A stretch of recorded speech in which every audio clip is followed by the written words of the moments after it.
والذين يمسكون بالكتاب وأقاموا الصلاة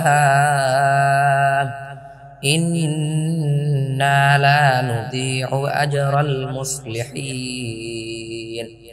170 আর যারা কিতাবকে দৃঢ়ভাবে আঁকড়ে ধরে এবং সালাত কায়েম করে নিশ্চয় আমি সৎকর্মশীলদের প্রতিদান বিনষ্ট করি না। وإذ نتقنا الجبل فوقهم كأنه ذلة وظنوا أنه واقع بهم خذوا ما آتيناكم بقوة واذكروا ما فيه لعلكم تتقون 171 আর স্মরণ কর যখন আমি তাদের উপর পাহাড় তুলে ধরলাম যেন তা একখণ্ড মেঘ এবং তারা মনে করল যে নিশ্চয় তা তাদের উপর পড়বে। আমি তোমাদের যা দিয়েছি তা শক্তভাবে ধর এবং তাতে যা আছে তা স্মরণ কর যেন তোমরা তাকওয়া অবলম্বন করতে পারো।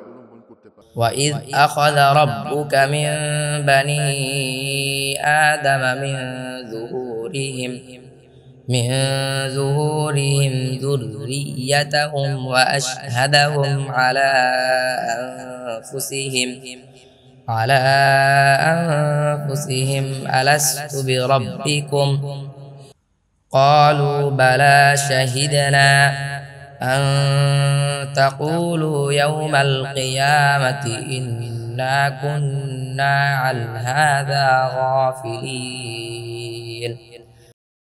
172 আর স্মরণ কর যখন তোমার রব বনি আদমের পৃষ্ঠদেশ হতে তাদের বংশধরকে বের করলেন এবং তাদেরকে তাদের নিজদের উপর সাক্ষী করলেন যে আমি কি তোমাদের রব নই। তারা বলল হ্যাঁ আমরা সাক্ষ্য দিলাম, যাতে কিয়ামতের দিন তোমরা বলতে না পার যে নিশ্চয় আমরা এ বিষয়ে অনবহিত ছিলাম।